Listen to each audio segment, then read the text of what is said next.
What's going on, guys? Welcome to another episode of the Roots of Success podcast. I am your host, Nate the Great, and we are here with the man, the myth, the legend, my brother, Troy Casey, aka Certified Health Nut. How you doing, brother? I'm doing great, man. It's great to be here. Thanks for the great introduction. Oh, absolutely, brother. Nate the Great in the house. I'm glad we could schedule this. I mean, I was just talking to you before the show and was saying about how you were all along the coast through San Fran up to Seattle, and man, people probably think, man, Troy's a caveman or something. I was trying to be, man. I was trying to go up into the rainforest and stay there for the rest of my life. Oh my God. It was so epic, though. Most people don't know we have a rainforest in North America. Yeah, I had no idea. Yep. I thought you were in the Amazon. The whole rainforest. It's Wow. amazing. And so, I took the kids on a 16-day journey, taught in Seattle, and then came down through the redwoods in San Francisco. It's beautiful. It's amazing. This country's amazing. This world's amazing. Absolutely. No, I agree. And for those of you who might be wondering, now, who is Troy, Certified Health Nut? What? If you haven't already seen him on social media or the news, I'll give you a little bit of a background of Troy. So Troy is he's a bio-leading longevity authority. Troy Casey, Certified Health Nut, has successfully restored physical, mental, and emotional balance to clients who have failed with all other systems. His unique holistic approach uses nature-based, simplistic, anyone can follow. As a Versace model in Milan, 28 years ago, Troy studied nutrition, herbs, and internal purification as a way of looking and feeling great in front of the camera. He has scored the earth for the most powerful health and healing methods, working with indigenous tribes in the Amazon as a medicine hunter, studying the ancient Vipassana meditation technique. And then Ashtanga, that's it? Okay, Ashtanga, yoga, and more recently at the world-famous Chek Institute, working closely with Paul Chek. His book, Ripped at 50, A Journey to Self-Love, is in the works. He continues making videos that have helped millions of people live healthier. Troy was hired off his YouTube channel to work on Discovery's network and continues to work in the media to this day. His vision for clean air, water, soil, and equitable systems for all mankind in his lifetime drives his passionate work for personal and planetary wellness. Ooh, that's some background, brother. Yeah, man. It's been an interesting journey, to say the least. Goodness. So Troy, of course, with the accomplishments and the accolades that you have already, I always love the guests to talk about, their upbringing, their roots to success, So if you could kind of give us a short version, like a summary of where you come from and what really made you get to where you're at today. I know I personally would love to hear it, as well as the audience, the deeper version, if you could kind of summarize that. Yeah, sure. Let's see. So my parents, they moved out to San Francisco for the summer of love. Actually, my mom and my dad, my mom left my real father and went out to San Francisco for the summer of love. They were having trouble in their marriage. Yeah. So I ended up in the Haight-Ashbury district of San Francisco in the 60s. And so the kind of free-thinking, flower child, I was born that way. And then my parents had some trouble. They had some trouble with the FBI. They got in trouble for a bunch of stuff. And I ended up on my own when I was 14. So I kind of always had that go-getter spirit. I like being on my own. I like doing my own thing. Put myself through high school. I had a little run-in with the law myself. I was incarcerated as a youth, and I was let out on my 18th birthday. So I got a taste of what it was like to have your freedom taken away from you at an early age. So that, inspired definitely my zest for life and freedom. And then I went to college like your average person, hey, what do I do with my life? Oh, I got to make money. Okay, where's the money? All right. Started studying science and math because you get more money or you get paid more for those, that type of education. And so I started going in that direction, and I missed a bunch of algebra in high school, so I had to start from ground zero. So I was on the fast track to not graduating, basically. And so the fast track to the slow track. And so I spent about 3.5 years in community college, and I was going to transfer, continue my education. And then I got an opportunity to start modeling. And I quickly moved to LA, and then from there I went to Milan. And I started studying nutrition because, I used to have digestive problems and I would bloat a lot. And my agents were like, honey, you're fat, which means no work, which means you're not going to build your career, et cetera. Yeah. And so I started scouring all the information that I could get. I went to the American bookstore and started reading books, started applying those principles, got into juicing, herbs, internal purification, and I got results off of that immediately. So I was kind of hooked on the nutrition side of it. And then from there, I had a rock star phase. I did 4 Versace campaigns, and I was partying my ass off. And then eventually people told me, hey, you're wasting your potential. What are you doing with your life? And it hadn't dawned on me, and I really examined that. And then it took me a few years to kind of sober up and get on a new train, moved to Hollywood, started an acting career, started studying acting. And then I started doing stand-up and improv. And then from there, somebody turned me on to an herbal company in the Amazon rainforest, and I'd already been taking herbs for many years, and I loved the company. And instantly I started working with the company, won a trip to the Amazon, went down there, drank ayahuasca, woke up on another level, was working with indigenous Maori healers for many years, started studying Vipassana meditation when I sobered up in LA, really just kind of woke up, did some really deep meditation work. And then I was in the Amazon drinking ayahuasca, and the amalgamation of my natural medicine studies, my comedy background, and my on-camera career, and it all molded into one, the certified health nut was born. That's my story, baby. Man, that's incredible, Troy. Goodness. So I'm curious about, first let's go with the modeling. How was being a Versace model? Goodness, because I'm sure, being in that industry, especially with Versace, you were some of the most critical people in the world. Did you ever have any confidence issues in terms of people, the way they came at you, or man, just kind of talk a little bit deeper about that and how that experience was? Yeah, I always had a certain level of confidence growing up on the street, and I think all of us have the seeds of self-doubt in us, so yes, and worthiness, etc. So it's not that those things weren't there, but I definitely had plenty of confidence. And in that industry, people are judging you on your physical appearance. So if that waxes and wanes, you're getting judged on that, and so that can be quite disheartening. Because I'm more than just, a pretty face or what have you. But the industry was great as far as education and traveling, using different currencies, speaking different languages.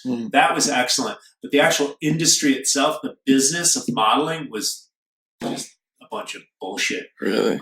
My good friend Simon Rex, he's had success in all forms of entertainment, film, TV, music, and fashion.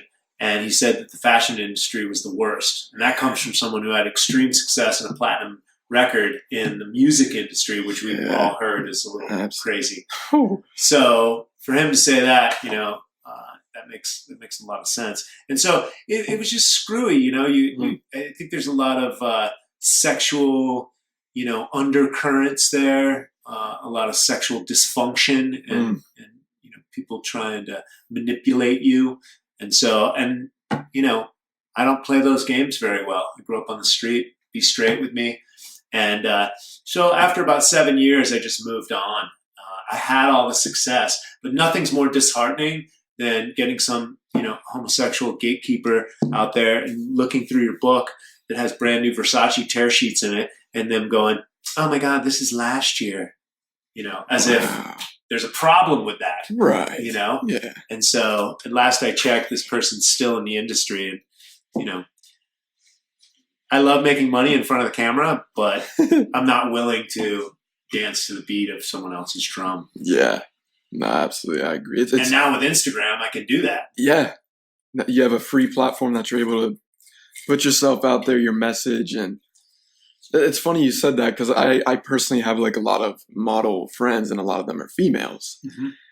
Which can be very different for females, and it's very predatory and dysfunctional, and the eating disorders. For women, it's worse. Yeah, exactly. Yeah, I think you knew exactly where I was going with that because the one she told me, she's like, Nate, I do this industry, but I will never lower to the standard that a lot of these females lower themselves to in terms of like whether it's sleeping with somebody else to make it to the top. And she's like, because I said, how far do you want to go with this? And she said, I'd like to go far, but I realize that there's a limit that I can only go so far. Yeah, there's a cap unless you're willing to play the game. Yeah, that's literally, she said, play the game. Yep. And I was just so like intrigued by that because I'm thinking, man, you really have to lower your standards and obey basically like a sergeant for real to make it big in that industry. Yep. That's basically it. And they're finding out that that's the same way it is in Hollywood. And now they're finding out that Hollywood and the modeling industry is all connected to these pedophile rings that the Trump is trying to go after right now, the Jeffrey Epsteins, and this is all super connected. And so, the old sex trade. Yeah. Oh my gosh.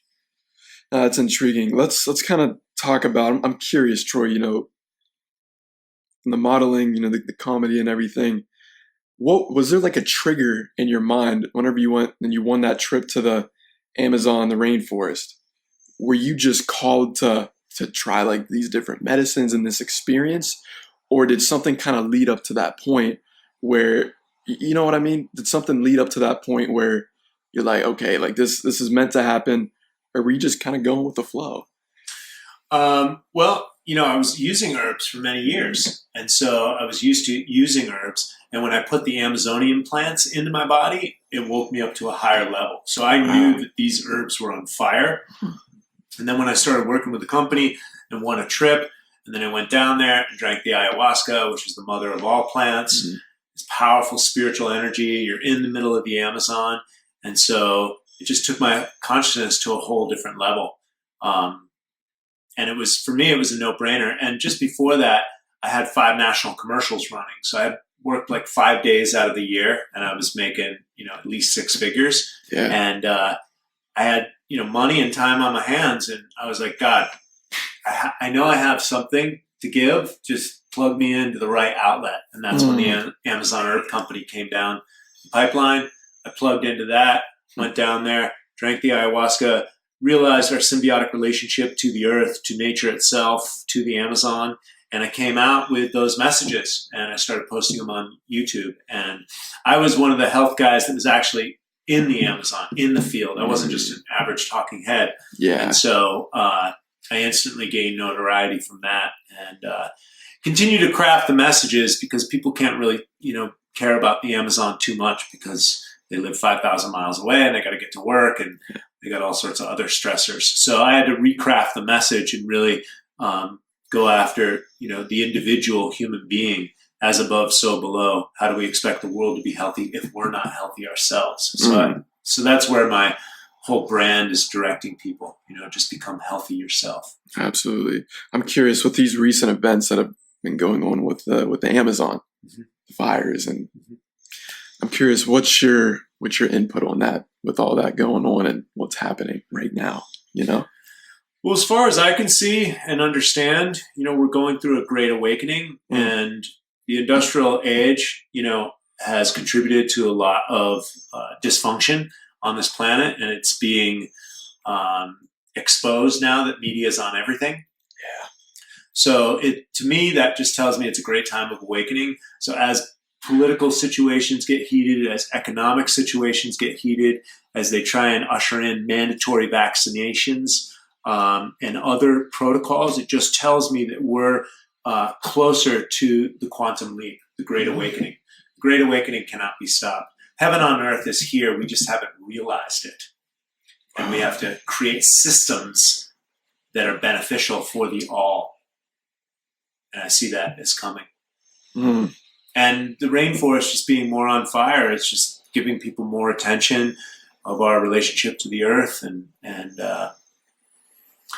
things, what did they say? It's darkest before dawn. It's true. But we're here, we're going through a great awakening. That's what's happening right now. And it's nuts because we both know the news can be a little bit swayed one way. Mm-hmm. It's interesting how when something big like that is going on and is happening, that was going on for weeks. Mm-hmm. I think maybe even a month. Years below. Yeah. They've been burning the jungle down to grow cash crops for many years.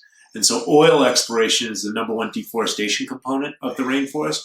Once the roads are cut through and maybe they don't find oil, they fell the big trees, they sell those to the lumber companies, and then they burn the bush to grow cash crops, anything from coca to soybeans and corn that they feed cattle with. And so this type of industry has been going on a long time. Look, we're all using oil and we're all using the petrodollar. And so we are all the problem. So therefore, we are all the solution. So we can create solutions that are beneficial for the all. I'm calling forth free energy, Tesla technology, 0 point, cold fusion, anything that's going to get us off these fossil fuels that's contaminating the earth and also, creating all these unjust wars for people that have natural resources that we covet. So free energy, my major solutions that I've figured out are free energy, self-care education. If we teach human beings how to take care of themselves, as above, so below. If we're healthy, we're going to purchase things and do things that are also healthy for the earth. Permaculture, food is free. You drop a seed in the ground, it fruits. Currently, it takes money to bring it to market. Yes, I understand that. But ultimately, we can plant food forests. There's been a lot of research on organic farming and permaculture, and organic farms outperform commercial 9-1. So it's just that there's money in the way, and there's chemical companies that manufacture pesticides and herbicides, and oil is utilized to spray those chemicals onto the plants. And so it's all intertwined. And so I'm just calling forth an evolution. We've already fought all the revolutions. We need an evolution in human consciousness, is my humble opinion. Yeah, no, absolutely. My goodness. I mean, there's so much going on out there nowadays, and we don't even wake up to realize it. Like we wake up and people, they say they live with purpose, but they're living not even in the present, in the now.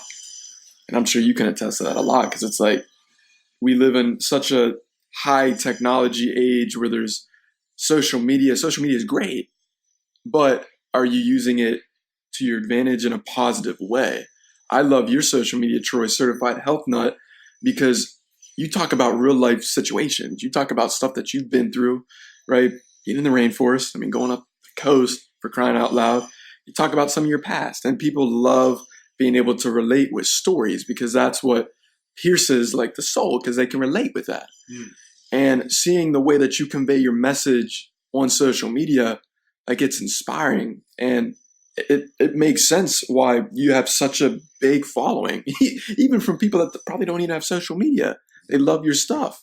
And I get so intrigued by that, because there's so much negativity out there, and people that they just don't know what they're doing, especially on the social aspect. And now that I'm kind of getting into that, how has social media affected maybe your brand, but most importantly your life when it comes to spreading your message and just growing? You know what I mean? Yeah, that's a great question. Well, when I was in the modeling industry and the entertainment industry, I was working for other people. I was promoting other people's products. Yeah. And so social media has given me a platform to, number one, be myself. And the more authentic I am, the more successful I am. Wow, yeah. And I believe that we're moving into the age of authenticity. And so sending my messages out there and then receiving feedback and then building upon that has been glorious. I don't need an agent. I don't need a manager. Actually, I have a manager now to manage all my activity. But the fact of the matter is, I don't need a Hollywood agent. Right. They're not making money for me. I'm making my own money. If people want to work with me, then I can design my own payment plans and what I expect from companies. And so, and because I worked in that industry, I know how much money it's worth Oh, too. yeah. so, so I control everything now, which is great. Mm. And I'm still working in film and TV. And as long as the project is beneficial for me, I'm down with it. Otherwise, it's not really important because I can sit at home and make more media and monetize that rather than work for someone else. It's going to distract me from my mission. Yeah, absolutely. And I'm sure, with you growing up, and it wasn't always social media. No. There wasn't a Facebook. I mean, you remember. I'm 53. No. It's hard to believe. Social media is exactly about 14 years old. Yeah, literally. And I mean, you remember the MySpaces, all this. You got TikTok and stuff like that. And it's just all this new technology and the platforms that are coming out. So being able to monetize, whether it's your brand or even just business-wise, I'm sure that's intriguing compared to when it wasn't even around. So do you see that there's more opportunity now compared to before? Yeah. Okay. There's always opportunity, in my humble opinion. You just got to figure it out. And so, but yeah, with social media now, it's so much easier to get your message out there. Literally. You just have to be consistent. You have to design your message from your heart. If you try and monetize a message, then you're just going to create a job for yourself. Who wants to work at a job? Figure out what your passion is, and then go out there and share that, and then monetize that. So that's a place of authenticity. What is it that people love? In my men's work and the man tribe that I do, when we do the retreats and the workshops, we go deep on the purpose, dream, and legacy. With no vision, the people will perish. And so man needs a purpose as like a roadmap for life. So that'll help direct them. And this makes sense because I didn't have my purpose defined before. And I was just bouncing around. Oh, modeling? Oh, I can make money. Let me get into that.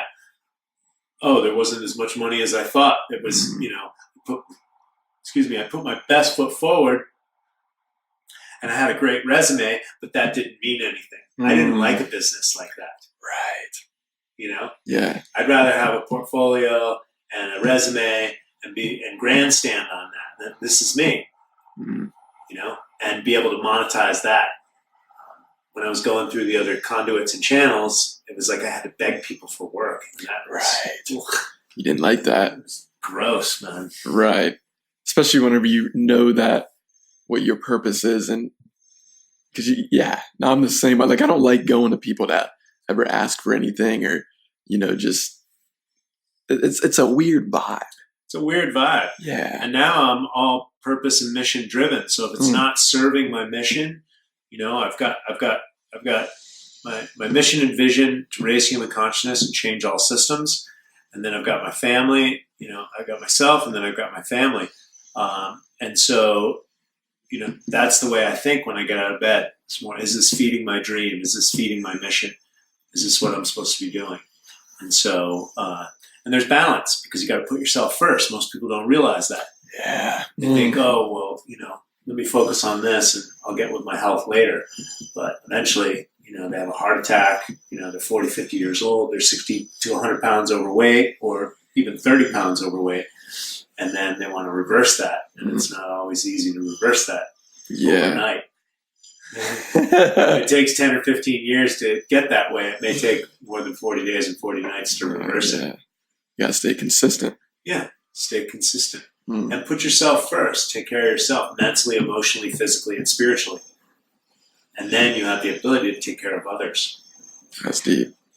That's deep. Troy, something that is also very inspiring to me. Your kids. Your good old kiddos. How old are they? I got Athena's 8 and Troy is 12. I've never seen, and I'm just being honest, I've never seen kids that are so developed and that are so in tune with themselves, like your kids, that are so happy. So from a father perspective, I mean, how did you go about raising them? Because when I look at your kids, I'm like, man, I want my kids to be, climbing on the on the monkey bars, but they're not just climbing on ordinary monkey bars. These things are like a roller coaster kind of height. I'm just like, holy cow. So how did you manage to raise them to be so in tune with themselves? And I mean, they're incredible, you know? Thank you so much. I mean, Yeah. that's like the biggest payday I can have as a human being, you know, to get that type of reflection. Yeah, brother. You know, early on, you know, I'm an animal. I know they're animals. So, you know, physically, you know, I activated them. I used to balance the kids in my hand. Mm. And towards the end, my daughter would kick up one foot. And so she would, you know, her whole core, everything was fully integrated. Yeah. And I used to do yoga moves with them and swing them from their arms and legs and stuff. So they're fully integrated physically. And then we made the decision to send them to a Steiner school, the Waldorf school system, which teaches the children how to think, not what to think. And so a lot of visceral experiences with art, with nature, and then I keep it real. You know, I lose my cool sometimes, and I just want to be honest with my kids. And I want to be there for them, and I want to be honest with myself too. I watched, you know, my dad, both my dads were, you know, they're great human beings. They have their own issues. When I was growing up, you know, both were a little abusive, and I didn't want to be that guy. I wanted to leave that behind because I saw how much of that anger I took into my adulthood, and so I wanted to do the best I could to free myself from that, free them from that. So I'm just really honest. If I fuck up, I say it to them, you know, and I don't try and hide too many things from them. And I'm just honest. And I have a big vocabulary. Yeah. At one point I was like, do I dumb it down for them? Or I just figured they start asking questions and they got to rise to my vocabulary. And that's actually working. That's deep. We Google stuff. Dad, what does that mean? Yeah. Google it. You know, and then they get a bigger vocabulary at a very young age, and I love it because my daughter's out to take over the world. But they're probably they go to like a public school. They're going to the Waldorf school, which is private. Okay. But I tell my kids, look, you're very gifted. You have good genetics. You have good looks. You're super intelligent, so you have a big responsibility. Right? They're not allowed to be sassy, prissy, you know, jerks or any of that stuff, and take no shit from anyone. Wow. Right? Don't give the shit, but don't take it either. Okay. So if somebody comes up to them, what do they do? Well, they're very friendly. Okay. But I took them to Gracie Jiu-Jitsu Bully Proof Camp this summer, and, you know, if somebody messes with them, they know how to talk to them about that. And if they, you know, they keep continuing with their bullying, Yeah. they'll climb you like a tree and put you in a rear naked chokehold. I believe it, man. I've been to some of your events, Troy, and man, there's some little salesmen too. They be coming up to you. Yeah. They're like, "You got $5?" I'm like, man, I can't say no to her. You feel me? So I mean, just the level that you train them on there too. I'm thinking, man, you use them as little Troy magnets, just going out and doing a whole business trip. I'm thinking, man, they probably own their own business by now, for real. I mean, well, I keep telling them, you know, they don't have social media and they're not allowed on the electronics. Okay. But you know, as soon as they open up an Instagram account, they're going to fly. Yeah. But the fact of the matter is you know, I grew up on the street, so I'm going to be straight with them. And we currently, the world I envision is a world beyond money, the gift economy, where people contribute what they love to do. And so currently, we're in a money situation. So while we still have that, I'm going to teach them how to make money. Yeah. I don't care if they're 8. Right. You know, because you eventually you're going to get your hustle on. And as you well know, working on the internet, this whole university situation, it's over with. Yeah. That's an antiquated system. Absolutely. You want to learn, you can learn from the field.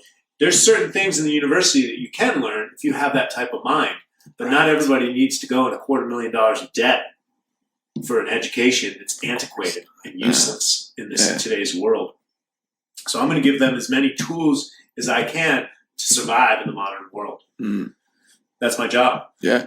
That's powerful. And I look at what you do and I'm thinking, can't go to college for that. Even entrepreneurship. I mean, entrepreneurship's it's like the biggest trend right now. Everybody wants to work for themselves. Mhm. You can easily go to like a YouTube video and look up, hey, how to become an entrepreneur. But with that, there's kind of, because, and I'm sure you can attest to this as well, brother, you learn a lot by your own experiences, failing. And my greatest lessons of course, I didn't go to college, I didn't go to university, but I've learned the most being out in the field, failing, getting told no, saying that you can't do this. I'm from a small town in Pennsylvania, right? I realized, I mean, there's Amish and Mennonites. You got the horses, they're riding their horse, pow, hitting them. I'm thinking, man, bro, I've never seen a Mennonite get so frisky. You feel me? And it blows my mind because being out here in LA now, I realized, man, the world is what you make of it. Yeah, that's correct. It's all what we think it is. That's right. And when you can really take that in and actually apply it, you can be whatever you want to be. You can do whatever you want to do. That's right. And direct experience is going to give you, the best education, in my humble opinion. Yeah. On another note, on rearing my kids, I give them heavy doses of tough shit all the time. Yeah.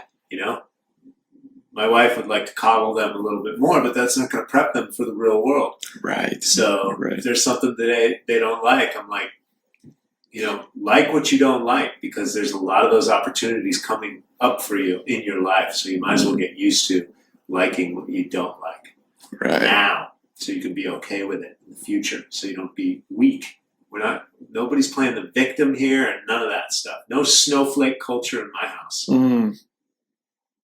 Wow. Yeah, it's funny, trying to, the first time we met, you were straight up about it. You're like, hey, don't be late. And I was a little bit late, and you told me about it. You're like, Nate, I said this time. And at first I was like, wow, that sensitive side in me, because I'm a Cancer. Yeah. But then I'm a Capricorn moon sign. So I was like, I have the most sensitive, but I also have the very blunt side to me. Yeah. And at first I was like, whoa. And then I respect that a ton, because I can be very blunt in a way as well. And when you said that to me, I was like, Troy's holding me accountable because I said I was going to be there at this specific time and I wasn't there. And the power of accountability nowadays, it's so crucial. Whether you're in business, whether it's a family thing, like if you say you're going to do something, you got to stay with your word. I love how you say, no fluff. I don't want no fluff, guys. You feel me? And I've even started to implement that within my vocabulary, the whole fluff thing, because of you. Yeah, well, I actually got it from one of your business partners. He sent me some marketing training from these guys, and I love that. I totally used it. Right. Yeah, and it works too, because it makes sense. Fluff. Oh my, it's incredible, brother. Just what we can do as human beings in this world. And that's the thing, for somebody that might be listening right now, you might be feeling as if you're having a hard time with clarity and what it is that you want to actually do in your life. I mean, you gotta go with your intuition. You got to follow what's true to you. Follow your heart, follow your gut. It'll never mislead you. And you got to go through those trials and tribulations. That's what galvanizes your intelligence. When I had some big meetings in Hollywood, it would always amaze me how curt some of these business people would be, just cutthroat. Oh my gosh. And now I realize that comes from season and time and being in the business, and people don't want to waste their time. And so it's all about, having your game on point. And the good thing is they took those meetings for me, right? They saw a young Padawan out on the street and they're like, all right, I'll take a meeting with that guy. All right. They show up and they give me whatever it is. They would have taken on my projects if it was a good idea, a good business idea for them then, but it wasn't. The ideas weren't flushed out. So they sent me on my merry little way. 22 years later, after living in Hollywood, I've learned a lot of stuff. I just rolled up on a producer recently. Somebody introduced me to him, a big movie producer, Batman movies and stuff. Oh my goodness, yeah. And introduced me at one of the gyms I work out in. And And I'm in such a different position in my life. You know, he introduced me, and the guy's like, what do you do? And the guy introduced me as an actor. And I said, that's one small aspect of what I do. But the fact of the matter is I took all my talent and now I'm crushing the small screen. Mm-hmm. And the thing is he got it. Because most people in Hollywood know that the whole digital scene is real. It is. And they're trying to capitalize on it, and they can't use the same old machine. It doesn't work. It doesn't translate. And so for the first time in my life, being in front of a big, powerful Hollywood business person, I felt like so much confidence because I was clear in what I'm doing. And I don't need him for success or a door, a window of opportunity or any of that stuff. I'm creating my own opportunity. Yeah, absolutely. And you're dominating, the social space, meaning your brand. Mm-hmm. The fact that you're consistent with that, same thing with me. Mm-hmm. Happens to me all the time. I just was telling you earlier, I did a interview with TJ Jackson yesterday. Mm-hmm. We're talking about the Jackson family. This is, huge. Everybody knows them. Yeah. Huge. It's like the highest family in entertainment. And what did I do? I reached out through a DM. Through one message, and he sent me a response. He's like, Nate, typically I have people go to my publicist. I took a look at your page. I saw him like some of my videos, and I realized the power of branding. If you have a brand that, and the thing is, like, you don't have to have a big following, but if you have a brand that is powerful and you're staying true to who you are, you're not faking something, because people can feel that. He looked at me and he's like, I like your energy. I'd love for you to swing by my place and we can record. Sweet, man. Something as simple as that. But I saw the same thing in you. I appreciate that, you put that authenticity out there. You're gregarious. You're nice to people. And people could say no, right? I'm sure you've had a handful of no's, right? Of course, yeah. And you didn't take it personal. No. And you just kept moving forward. Yeah. And so, that's worth its weight in gold. Authenticity. Bottom line. Yeah. And you mentioned, commitment and consistency. Consistency is the secret sauce. Everybody wants to know the secret sauce. Too many times people call me and ask me for advice on YouTube videos. JP Sears asked me for advice. Oh, wow. The year before he cracked his own code. Holy and so people call me all the time. And I say the same thing. Be yourself and just do it. Yeah. Just do it and be consistent. What happens is a lot of people see something and they go, oh, that looks easy. I'm going to do that. What am I going to create? I'm going to create a brand. Oh, let me be Mr. Keto. Or let me be, Miss Button Abs Workout or whatever. And then they get 17 views and then they quit. Right? That's because their heart wasn't in it. Their mind was trying to mastermind a paycheck. Yeah. We're moving into a different world. Absolutely. Plus, you don't want to create a job for yourself. How about if you have success with something like that, and then you have to manage all of that? Yes. Yeah. The long term. You got to look at the long term. Is this something that you want to? Because man, if it blows up and you ain't passionate about it, that's a lot of people that are following you.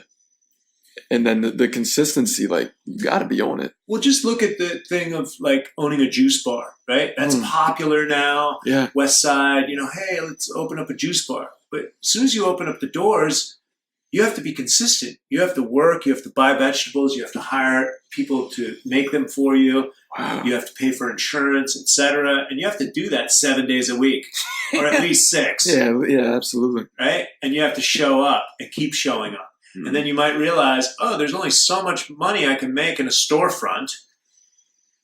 Yes. Right? And then, what are the other aspects?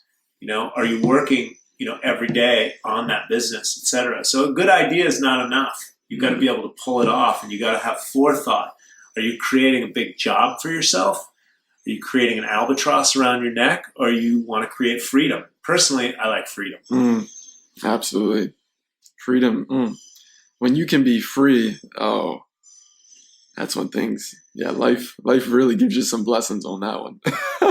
Yeah, and I think we all can do it if we live by design, not by default. People default into, I got to do money. I got to put money on the table, kids, family. I got to tell you, Nate, I struggled hard. We had plenty of ups and downs in our businesses, and since I was married, and when the kids are there, and the wife, her hormones shift. She wants to, help the kids, nourish the kids, survive, etc. Pressures are intense, and there was many times that I wanted to quit. And I just kept at it. I kept moving forward. I didn't know what else to do, and I couldn't work for anybody else. Yeah, I feel you. And so I just kept moving forward as best as I could. At one point, I put about $10,000 on a credit card, which isn't even much. There's plenty of people that do 80 grand, I feel you, on a credit card.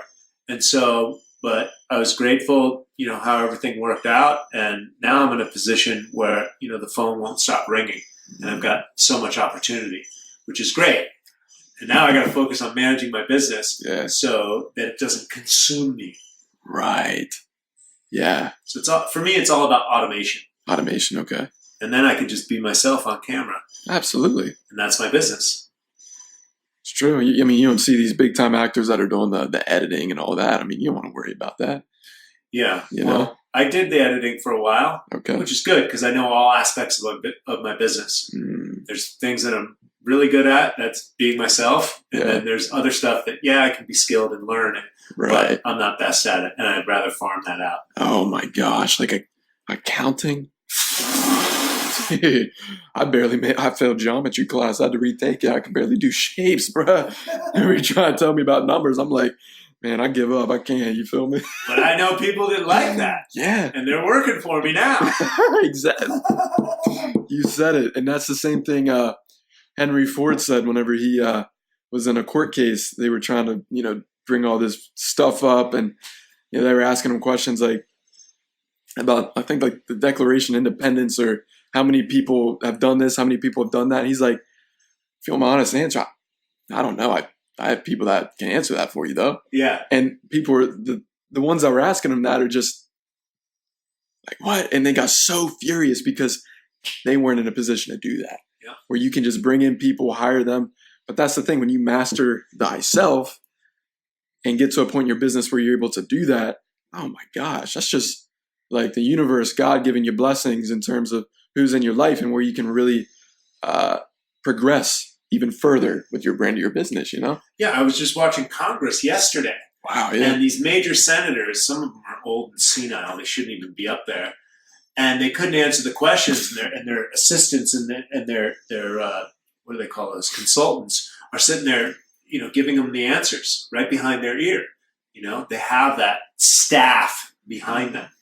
I think Henry Ford said something about percentage. Give me. Oh yeah. I forget what it was, but it's like, give me 1% of 100 people's energy, and I forget what it was, but it was basically, right. Use your intelligence to connect with other people, and other people can support you in your.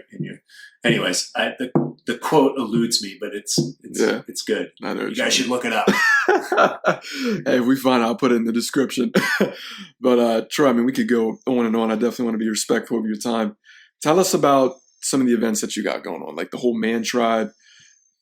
Guys, Troy has a book coming out here, so you definitely want to check that out. So kind of give us more about what you got going on, some of the things that are in the works. That way the people that, whether they're based in the LA area or you were just in Seattle, through San Francisco, give them a little bit more insight on everything that you're doing. Awesome. Yeah, so I got Ripped at 50, A Journey to Self-Love. That's my book. It's coming out, my first book. That's coming out very soon, October, November. Yeah. And then we've got Man Tribe. Man Tribe's got a mind of its own. My business partner got with me and he said, spiritual brother, he was a real estate mogul in Manhattan and started drinking ayahuasca, woke up, realized he was miserable, and met his wife in Brazil and since then moved to Venice Beach. And he said, let's do men's work. Let's offer men support, to access their heart. Let's get out there and heal the world is basically, what he said. And he wanted me to teach my Qigong and other aspects of holistic health. And I was like, okay, you handle the marketing, right? And I'll do it. No problem. Yep.